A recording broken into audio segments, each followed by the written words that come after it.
All right, let's change course here. Let's talk wide receivers, winners of the Aaron Rodgers deal. That was the biggest news over the weekend. Everybody's freaking out about it. It feels good that it's finally over, to be a little bit honest with you. And it feels good to have an understanding and a little bit of an excitement of what is going to come for the Pittsburgh Steelers. We'll get first eyes on them tomorrow. I'm driving back today. And I can tell you, I'm fired up. Like my last month of life has been so hectic and chaotic. And I mean, I've done more live streams in my parents' guest room than I have in my office, I feel like. But it's I'm so rejuvenated to be able to go to minicamp tomorrow and see Aaron Rodgers and get an idea of what the Steelers are rocking with and what the 41-year-old looks like. And right now, we all kind of fear the worst, hope for the best, but we'll see what happens.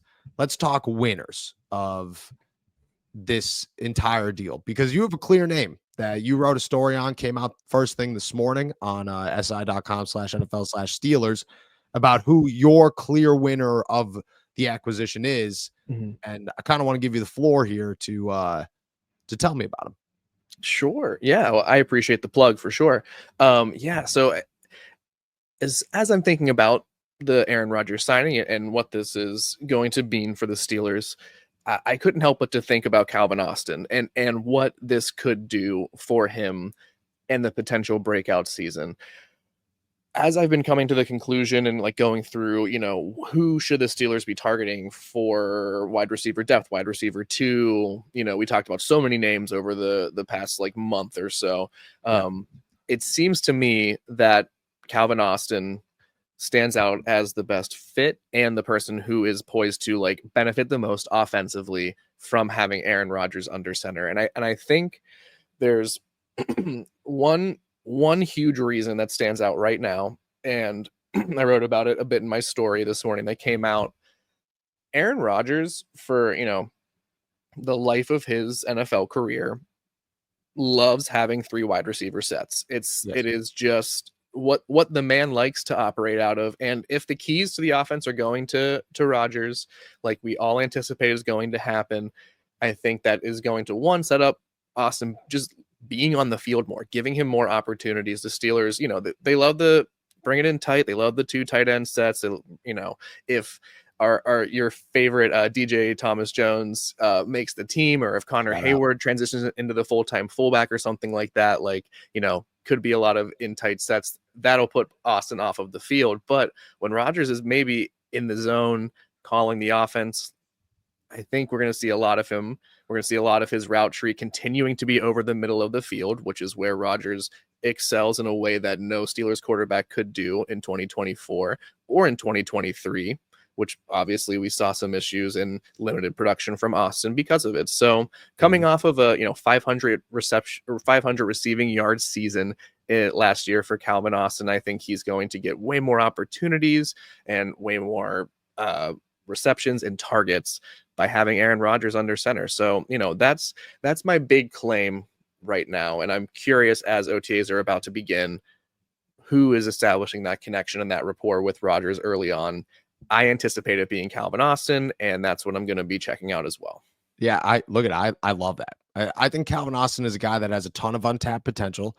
I think that is such a misconception about Aaron Rodgers, is that he doesn't use the middle of the field, and that people say, oh, he's old and he just doesn't do it anymore. At the beginning of last season, Aaron Rodgers didn't use the middle of the field. It wouldn't happen. By the end of last season, Aaron Rodgers was killing it over the middle of the field. And you could go, there's a video, I want to say Derek Bell shared it on Twitter, I don't remember who, where it's like 6 minutes of Aaron Rodgers just throwing darts up the seam. And you're looking at it going, the Steelers haven't been able to do that in years. They haven't even tried to do that in years. And Calvin Austin, that's where he benefits. Calvin Austin's a speedster. He's a deep threat guy who can beat anybody down the field. The problem is that you're not lining him up on the outside and saying, hey, go beat, the 6'2" corner on the outside.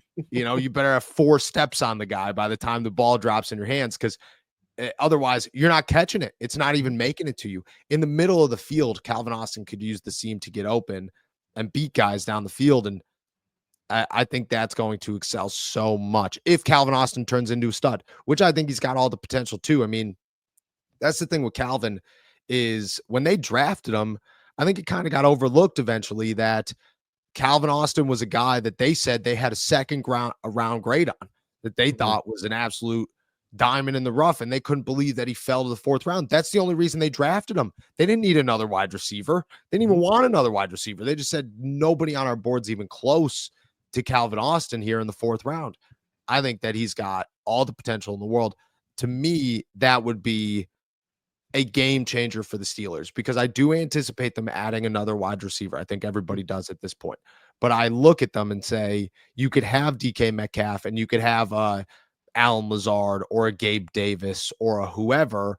But at the end of the day, Calvin Austin and Roman Wilson are going to be the ones that decide if the Steelers offense is elite or not. If they're the guys that, okay, Aaron Rodgers has this third weapon who is dominant, who is just a close to, if not 1,000-yard receiver that nobody's paying attention to yet. And by the time they start paying attention to him, it's opening up other doors. I think Pat Fryermuth's going to be in the same boat there, but I obviously think that teams are going to be paying attention to Pat Fryermuth. So I love that for Calvin. I love it for Roman too, but I think Calvin's skill set, I think his experience at this point, like Russ was so complimentary of Calvin Austin and what he can do on the football field. He just wasn't able to play with them because Russ doesn't play that style of game.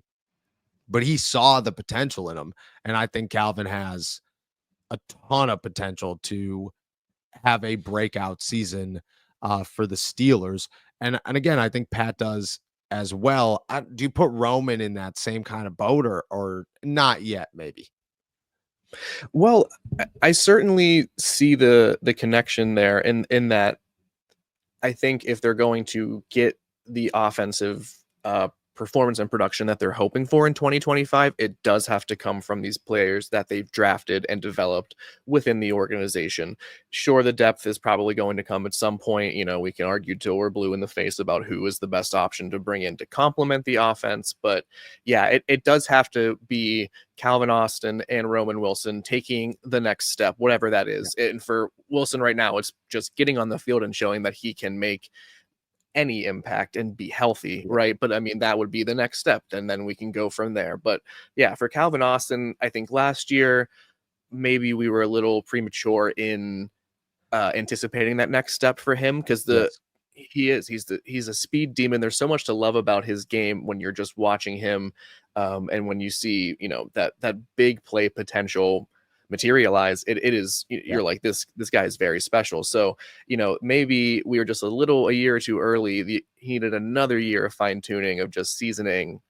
And here's the other thing that Aaron Rodgers brings for Calvin Austin is that I'm going through the past few seasons of him in Green Bay, but even last year with the New York Jets, he had 5 different receivers, including Breece Hall, who brought in over 440 receiving yards and caught at least 5 players with at least 35 receptions, 4 with 50 or more.